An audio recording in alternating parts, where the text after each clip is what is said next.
बनाते हैं और वो क्या स्टेप है जो रिकंसिलिएशन करते समय आपको ध्यान रखना चाहिए ताकि आपका इनपुट टैक्स क्रेडिट किसी भी हालत में डिनाई नहीं हो पाएगा।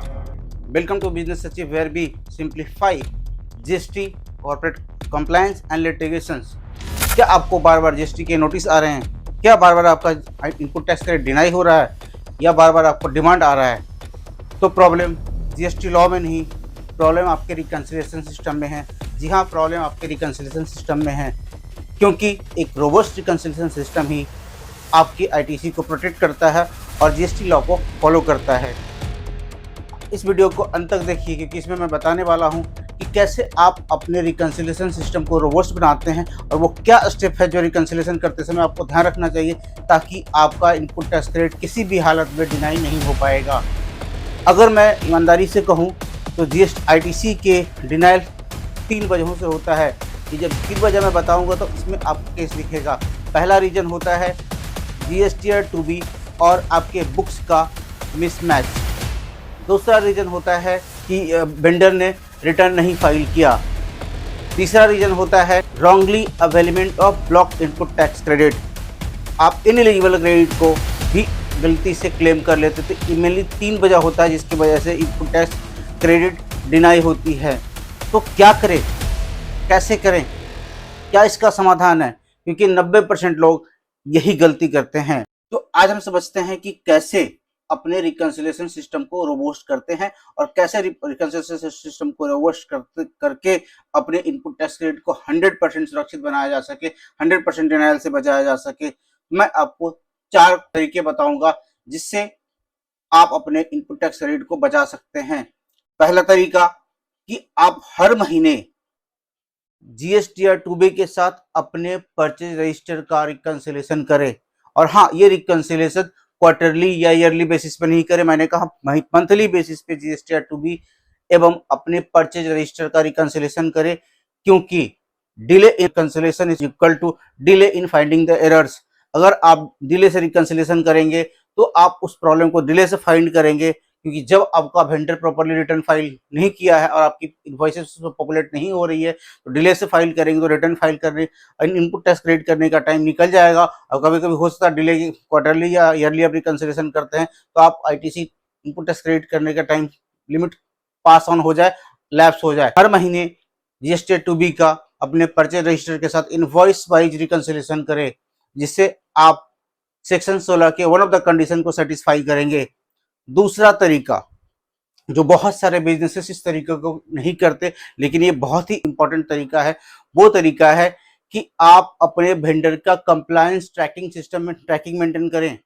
जी हाँ, अपने वेंडर्स का जीएसटी कंप्लायंस ट्रैकिंग मेंटेन करें। अगर आप बहुत सारे वेंडर्स के साथ काम करते हैं तो आपके आईटीसी लॉस होने का चांसेस ज्यादा है, आपके आईटीसी का नुकसान होने का चांसेस ज्यादा है। क्योंकि और सबसे बड़ी अलार्मिंग बात ये होगी कि आपके बिना गलती की आपकी आईटीसी लूज हो जाएगी। तो जब आपकी गलती नहीं है और आपकी आईटीसी लूज हो जाती है तो बहुत बड़ा शॉक लगता है। तो इस शॉक से बचने के लिए थोड़ी सी एफर्ट लगाने की जरूरत है और आप अपने वेंडर के कंप्लायंस सिस्टम को ट्रैक करें कि वेंडर अपने जीएसटी रिटर्न कैसे फाइल कर रहा है, क्या वो रेगुलर फाइल कर रहा है, क्या इरेगुलर फाइल कर रहा है या टाइमली फाइल कर रहा है। तो हर महीने, और इवन आप अपने टीम में एक अगर वेंडर बहुत ज्यादा है, प्रोक्योरमेंट बहुत ज्यादा होता है, करोड़ों का ट्रांजेक्शन होता है, तो आप एक मेंबर रख सकते हैं जिसका काम ही हो सकता है कि अपने वेंडर्स का जीएसटी कंप्लायंस ट्रैकर मेंटेन। वो ट्रैकर कैसे मेंटेन होता है, पहले तो आप अपने वेंडर्स जिसके साथ इम्पैनल किए उसकी पूरी लिस्ट बनाए, जिसके साथ ट्रांजेक्शन की पूरी लिस्ट बनाए, लिस्ट में उसका नाम रखें, उसका जीएसटी नंबर रखें, उसका प्लेस ऑफ सप्लाई रखें, इंट्रास्टेट परचेज है या इंट्रास्टेट परचेज है, ये सारे डिटेल्स रखें। टैक्सेबल वैल्यू कितनी है, आईजीएसटी चार्ज किया है, सीजीएसटी चार्ज किया, एसजीएसटी चार्ज किया, टोटल इनवॉइस अमाउंट कितना है, एचएसएन कोड क्या है, एसएससी कोड क्या है, उसकी GST date of GST 1 filing, date of GST 3 B filing, how he has discharged his tax liability fully from utilizing the input tax credit or partially utilizing input tax credit or partially by paying the cash। तो इस track को आप जब maintain करेंगे तो आपको पता होगा कि आपके वेंडर्स का रिटर्न फाइल करते हैं, रिटर्न में क्या फाइल किया है। उसको आप जब टू बी के साथ रिकंसाइल करेंगे तो वहां से पता लग जाएगा। तो सबसे पहले क्या होगा, आपने टू बी के साथ अपने परचेज रजिस्टर का रिकंसाइल किया, वहां से आपको पता लगा कि कौन कौन सी इनवॉइस किस वेंडर की इनवॉइस पॉपुलेट नहीं हुई है या किस किस की पॉपुलेट हो गई, हमारे बुक्स में एंट्री नहीं हुई है, ये पता लग जाएगी। फिर जब आप वेंडर का कंप्लायंस सिस्टम मेंटेन करेंगे तो आपको पता लग जाएगा कि हम आपके वेंडर ने रिटर्न फाइल किया या नहीं किया, तो आपका one more condition of section 16 will satisfy.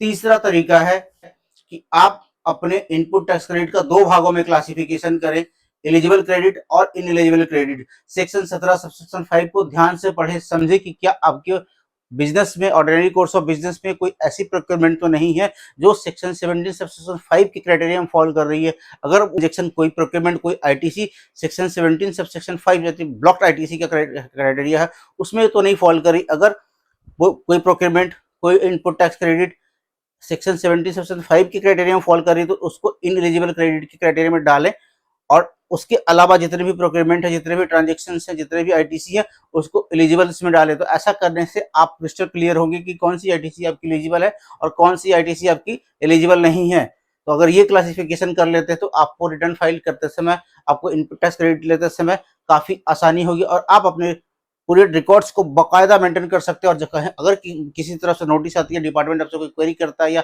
आपकी एनुअल असेसमेंट होती है तो आप आराम से पूरी चीज को दिखा पाएंगे डॉक्यूमेंट्री बेस पे। तो ये था तीसरा तरीका कि आप अपने एलिजिबल और इनएलिजिबल आईटीसी को बाकायदा क्लासीफाई कर दें। चौथा तरीका है कि आप जो भी प्रोक्योरमेंट करते हैं, जिसकी भी आईटीसी लिए हैं, उस पूरे प्रोक्योरमेंट की प्रॉपर डॉक्यूमेंटेशन चेन मेंटेन करें, क्योंकि जब आप डॉक्यूमेंटेशन चेन मेंटेन करेंगे तो आपके पास सारे जो भी एटीसी क्लेम करते हैं, जो भी आप रिटर्न में आपने एटीसी क्लेम किया है उसका प्रॉपर डॉक्यूमेंट आपके पास होगा। तो आपको 4 तरीकों को फॉलो करना है जीएसटी को सुरक्षित रखने के लिए। वो 4 तरीका मैंने क्या बताया? नंबर 1, जीएसटी या 2B के साथ परचेज रजिस्टर का रिकंसिलेशन। नंबर 2, अपने वेंडर का कंप्लायंस ट्रैकिंग मेंटेन करना। नंबर 3, अपने आईटीसी को क्लासिफाई करना इनएलिजिबल और एलिजिबल आईटीसी में। चौथा, जो भी प्रोक्योरमेंट करते हैं उसका प्रॉपर डॉक्यूमेंटेशन चेन मेंटेन करना। अगर ये आप 4 चीजें करते हैं तो आपका आईटीसी बिल्कुल पूरी तरह से सुरक्षित है। और अगर आपका एनुअल असेसमेंट होता है तो आपका आईटीसी डिनाई होने का कोई भी किसी तरीके के चांस नहीं है, क्योंकि आईटीसी लेने के लिए सेक्शन 16 के कंडीशन को सेटिस्फाई करना होता है। आपके पास इनवॉइस होना चाहिए, आपने गुड्स या सर्विसेज प्रोक्योर किया है।